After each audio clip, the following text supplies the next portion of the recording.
इरशाद नबवी सल्लल्लाहु अलैहि वसल्लम।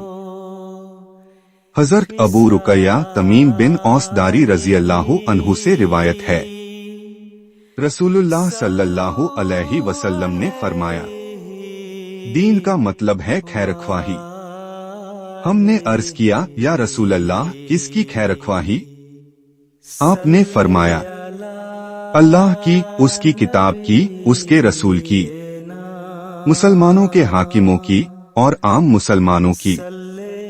और एक दूसरी हदीस में हजरत अनस बिन मालिक रजी अल्लाहु अन्हु से रिवायत है, रसूलुल्लाह सल्लल्लाहु अलैहि वसल्लम ने फरमाया, तुम में से कोई शख्स उस वक्त तक मोमिन नहीं हो सकता जब तक कि वो अपने भाई के लिए वही चीज पसंद न करे जो वो अपने लिए पसंद करता है।